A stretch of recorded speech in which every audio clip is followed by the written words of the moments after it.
হঠাৎ বিশ্বনবী দেখলেন আকাশের সূর্যের আলো ক্ষীণ হতে শুরু করেছে, কমতে শুরু করেছে। তিনি খেয়াল করে দেখলেন এর কারণ সাইয়েদনা জিব্রাইল বিশাল ফেরেশতাদের বহন নিয়ে পৃথিবীতে নেমে আসছেন। এসে বললেন, ইয়া রাসূলুল্লাহ, আমি 1,40,000 ফেরেশতা নিয়ে নেমে এসেছি। আপনি কি জানেন না, ঠিক একটু আগে মদিনাতে আপনার এক প্রিয় সাহাবা, তার নাম হচ্ছে মুআবিয়া ইবনে মুআবিয়া আল মুজানি, একটু আগে শেষ নিঃশ্বাস ত্যাগ করেছে।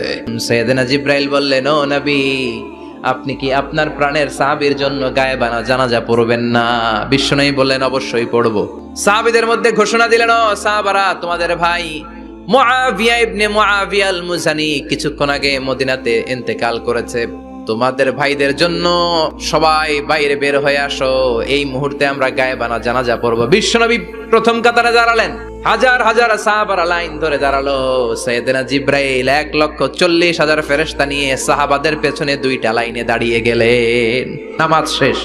বিশ্বনবী তো অবাক, ঘটনা কি? বিশ্বনবী জিজ্ঞেস করলেন, জিব্রাইল, কোন সাহাবীর গায়েবানা জানা যায় তোমরা আকাশ থেকে এত ফেরেশতার বহর নিয়ে নামো নাই? কি এমন আমল করেছে আমার মুআবিয়া, যার কারণে 1,40,000 ফেরেশতার বহর নিয়ে তোমরা দুনিয়াতে নেমে এসেছো? সাইয়েদনা জিব্রাইল বললেন, নবী, তেমন কোনো বড় আমল নয়, ছোট্ট একটা আমল। আপনার এই প্রিয় সাহাবী হাঁটতে বসতে চলতে ফিরিতে সব সময় পড়তো কুল হুয়াল্লাহু আহাদ। এজন্য বেশি বেশি সূরাতুল ইখলাস তেলাওয়াত করতে রাজি আছেন তো?